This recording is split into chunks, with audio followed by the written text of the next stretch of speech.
ආයිබෝවන් ගොඩක් අය අහලා තිබුණා මම කොහොමද මේ 16 පෙට්ටිය දෙකට බෙදලා ජනපද දෙකක් දාලා ඒ කියන්නේ රජිනියෝ දෙන්නෙක් එක්ක එක පෙට්ටියේ කොහොමද මේක කරන්නේ මේක ඇතුලේ සැකස්ම කොහොමද කියලා සහ මොකද්ද මේක වෙනස කියලා.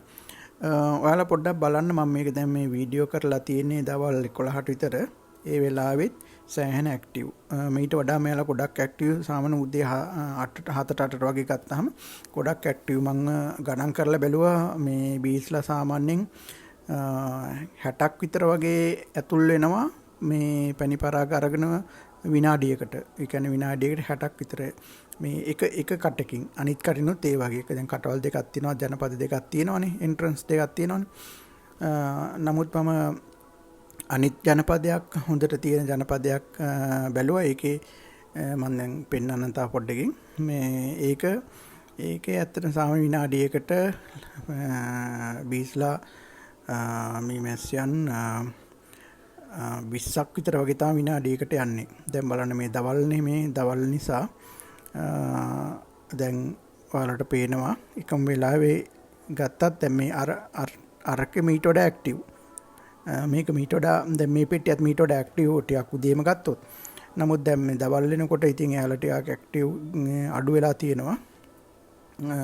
නමුත් අර පෙට්ටියත් එක්ක සංසන්දනය කරපුවාම මේ තනි පෙට්ටියක් විදිහට තනි ජනපදයක් එකට තියෙන තැන මේ පෙට්ටියේ ඇත්තටම යාළගේ ක්‍රියාකාරීත්වය සාපේක්ෂව අරට වඩා අඩුයි. හැබැයි මේක මම ඉතින් මේ වගේ ගොඩාක් එක්ස්පෙරිමන්ට් කරලා නැහැ මේ පළවෙනි වතාවට කරන්නේ. සමහර ජනපද තියෙන්න පුළුවන් මේ වගේ මෙහෙම ඇක්ටිව් අඩු ඒවා තියෙන්න පුළුවන් ක්‍රියාකාරීත්වය වැඩි ඒවා තියෙන්න පුළුවන් ඒක ඇත්ත. නමුත් මට මේ දකින්න දෙයක් නමුත් ගොඩාක් කරලා මේක මට තහවුරු කරගන්න තාම බැරි වුණා. නමුත් මට මේ දැනට පේන දේ තමයි මේ එක්ස්පෙරිමන්ට් එකේ අර ජනපද දෙකක් එක පෙට්ටියේ තියෙනකොට එයාලා ගොඩක් ක්‍රියාශීලී තනි පෙට්ටියක් විදිහට මේ තියෙනවට වඩා. දැන් දැන් කෙනෙකුට හිතෙන්න පුළුවන් මේක මේ පොඩි පෙට්ටියද ප්‍රාමු 3-4ක් වගේ තියෙන පුංචි ජනපදයක්ද දන්නේ නැහැ මේක ඉන්නේ. ඒකද හේතු වෙන්න පුළුවන් කියලා නෑ. මම ඔයාලට පෙට්ටියත් ඇරලා පෙන්නන්නම්. මේකේ ඇත්තටම පිලාවද පෙට්ටි දෙකක් තියෙනවා. මේ පල්ලෙහා පිලාවද පෙට්ටි සම්පූර්ණ වද 8ම බැඳලා තියෙන්නේ පිරීලා. ඒ වගේම ඊට උඩින් තවත් පිලාවද පෙට්ටියක් තියෙනවා. ඒකෙත් වද 7ක් විතර බැඳලා තියෙන එකත් ඔයාලට පේනවා හොඳට පිරලා ඉන්නවා මේ මැස්සන්. ඒ නිසා මේක මේ කියන්නේ ජනගහන කියන්නේ මේ මැස්සන්ගේ ඝනත්වයේ අඩුකමක් නෙමෙයි සාපේක්ෂව. නැවතත් අපි අනිත් පෙට්ටියට යමු 16 පෙට්ටියට.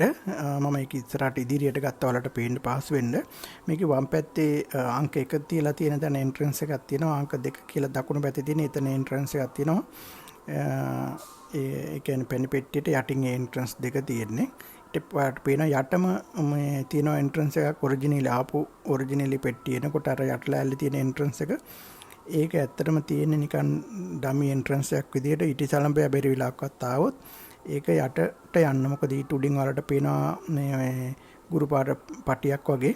ඒ පටිය අස්සෙන් මේ උඩට එන්න බෑ. මොකද ලෑල්ලක් දාලා තියෙනවා. මම ඒකත් පෙන්නන්නම්. දැන් ඔයාලට මේ උඩ පේන්නේ දෙකොල්ලොන්ටම පොදුවේ තියෙන පැණි පෙට්ටිය. ඒකේ මැද ටික මම දැනට රාමු දාලා නැහැ. පස්සේ ඒකට සම්පූර්ණ රාමු දාන්න තමයි මේ බලාපොරොත්තුෙන් ඉන්නේ.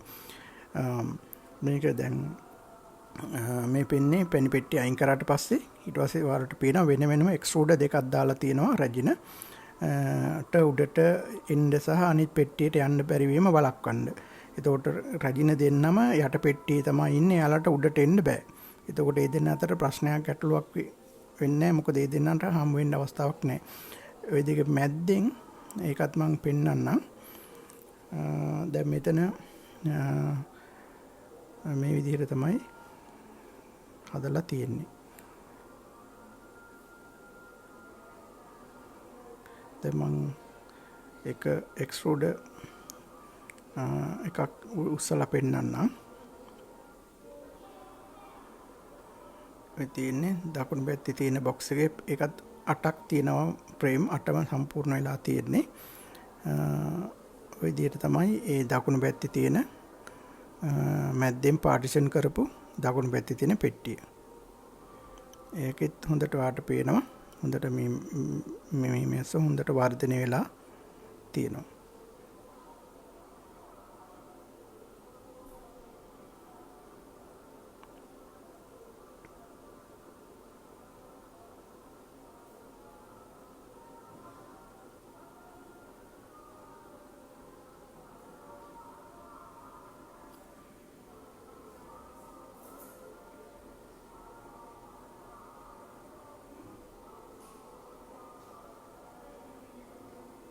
දැන් අනිත් පැත්තේ පෙට්ටිය පොඩ්ඩක් අහට මම තල්ලු කරලා ඔයාලට මැද පේනවා වලට ඔය මම ඉංගිල්ලෙන් පෙන්නන්නේ ඒක තමයි මේ මැද පාර්ටිෂන් කරලා තියෙන මැද පොඩි ලෑල්ලක් පල්ලෙහාට දාලා දෙපැත්ත සම්පූර්ණයෙන්ම බෙදලා තියෙන්නේ.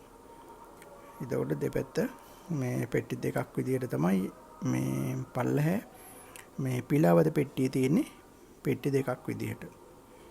දැන් මේකේ මේ එතකොට යට ඊට යටින් ඔයාලට පේනවා දැල් ප්‍රේම් එකක් ගහලා තියෙන්නේ. ඒ දැල් ප්‍රේම් එක උඩ තමයි උඩ මේ පිලා පෙට්ටිය තියලා තියෙන්නේ. ඒ පිලා පෙට්ටියයි දැල් ඇල්ලයි එකට తాවකාලිකව රඳව ගන්න ඕන නිසා මම එතෙන්ට වයර් එකකින් තමයි මම මේ උස්සන්නේ ඇනෙන්. මේ ගැන ඔබේ අදහස් අත්දැකීම් ඕන මොන හරි ප්‍රශ්න තියෙනවා නම් කමෙන්ට් සෙක්ෂන් එකට ඉදිරිපත් කරන්න. ඒ වගේම වීඩියෝ එකට කැමති නම් ඔයාලා අපේ මේ channel එක subscribe කරන්න, share කරන්න අනිත් අයටත් මේක දැනුම් බෙදා දීම සඳහා බොහොම ස්තුතියි.